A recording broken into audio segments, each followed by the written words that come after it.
Good morning मेरे प्यारे दोस्तों। आज हम लोगों का टॉपिक है 1813 का चार्टर कानून। इसके पहले हम लोगों ने 1773 का चार्टर कानून देखा था।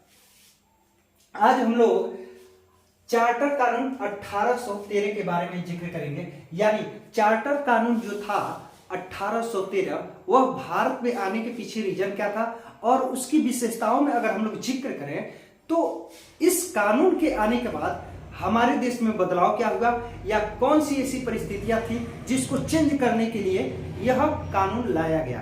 तो आज हम लोग इसी कानून के बारे में इसकी विशेषताओं को जिक्र करेंगे। तो चलिए पहली विशेषता अगर हम देखते हैं, इस कानून ने भारत में कंपनी के व्यापार एकाधिकार को समाप्त कर दिया। यानी इसका मतलब क्या है कि भारत में जो कंपनी थी उसके एकाधिकार को समाप्त कर दिया।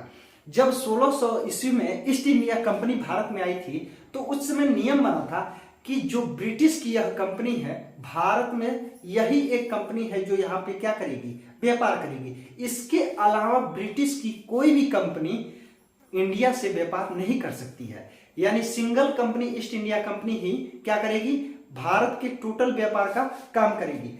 1813 के एक्ट के तहत ही इसको समाप्त कर दिया गया कि एकाधिकार अब ईस्ट इंडिया कंपनी का न होकर सभी का होगा। तो आगे अगर हम लोग देखें, यानी भारतीय व्यापार को सभी ब्रिटिश व्यापारियों के लिए खोल दिया गया। यानी अब ब्रिटिश में कोई भी कंपनी है या कोई भी व्यापारी है वह भारत से इजीली व्यापार कर सकता है। यानी अब कोई प्रतिबंध नहीं है, एकाधिकार नहीं है, ईस्ट इंडिया कंपनी के अलावा कोई और कर सकता है।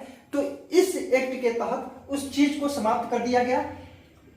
इस कानून ने चाय के व्यापार तथा चीन के साथ व्यापार में कंपनी के एकाधिकार को बहाल कर दिया। यानी बहाल करने का मतलब क्या है, अगर एक तरफ से देखा जाए तो और बढ़ा देना। बहाल करने का मतलब क्या है, उसको और बढ़ा देना। चाय का जो व्यापार था और तथा चीन के साथ जो व्यापार था उसको एकाधिकार को और बढ़ा दिया, बहाल कर दिया कि इसका एकाधिकार और बड़ा हो जाए। किसका? कंपनी का, ईस्ट इंडिया कंपनी का। अगर हम लोग दूसरी विशेषता के बारे में जिक्र करें कि 1813 में जो यह चार्टर कानून आया, इसने दूसरा परिवर्तन क्या किया, तो इस कानून ने भारत में कंपनी शासित क्षेत्र, अब जैसे ईस्ट इंडिया कंपनी थी तो उसका एक क्षेत्र था, एक दायरा था कि इतने क्षेत्र के अंदर उसका प्रभुत्व है और यहां तक वह व्यापार कर सकती है। तो केंद्र शासित जो क्षेत्र पर ब्रिटेन के राजा की प्रभुत्ता को प्रकट व स्थापित करेगा कि जो भी ईस्ट इंडिया कंपनी के भारत पर व्यापार करती है या जिस क्षेत्रों पर उसका प्रभुत्व है उन सारे क्षेत्रों पर अब किसका प्रभुत्व स्थापित होगा, तो वह होगा ब्रिटेन के राजा का प्रभुत्व स्थापित होगा। तीसरा अगर हम लोग विशेषता देखें, इस कानून ने ईसाई मिशनरियों को भारत आकर लोगों को प्रबुद्ध करने और करने की अनुमति प्रदान की। यानी जो भी ईसाई उस समय के थे, यानी अब वह इंडिया आ सकते हैं, लोगों को, भारतीय लोगों को ईसा मसीह के बारे में नॉलेज दे सकते हैं, उनको प्रलोभन दे सकते हैं, उन धर्म में अपने जोड़ने का काम कर सकते हैं, शिक्षा दे सकते हैं। इन सभी का रास्ता कौन सा एक्ट खोला, तो 1813 का चार्टर कानून। इसके बाद अगर हम लोग चौथा अगर देखें, इसका क्या महत्व रहा अगर विशेषता में देखा जाए, तो इस कानून ने भारत के ब्रिटिश इलाकों में बासिंदो उसको कहा जाता है जो ब्रिटिश इलाका, मान लिया जाए एक दायरा है कि यहाँ ब्रिटिश सरकार की हुकूमत चलती है, उसमें बसे हुए लोगों को क्या कहा जाएगा, बासिंदा कहा जाएगा। यानी भारतीय जो लोग ब्रिटिश कॉलोनी में बसे हों, जैसे एक दायरा हो गया ब्रिटिश कॉलोनी है, एक गांव है ब्रिटिश कॉलोनी, अगर उसमें कुछ भारतीय लोग बसे हुए हैं उन्हीं को क्या कहा जाएगा, बासिंदो। बासिंदो के बीच पश्चिमी शिक्षा की प्रचार प्रसार की व्यवस्था दी जाए, यानी उनको शिक्षित किया जाए और प्रसार करने की अनुमति प्रदान की जाए।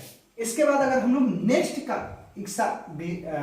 इसका नेक्स्ट अगर हम लोग विशेषता देखें तो नेक्स्ट विशेषता में क्या निकलता है, इसको एक बार देख लिया जाए। इस कानून ने भारत की स्थानीय सरकारों को व्यक्तियों पर कर लगाने के लिए अधिकृत किया गया। यानी भारतीय जो स्थानीय लोग थे उनके ऊपर क्या किया गया, कर लगाया गया। अगर वह कर का भुगतान नहीं करते हैं तो दंड की व्यवस्था भी की गई।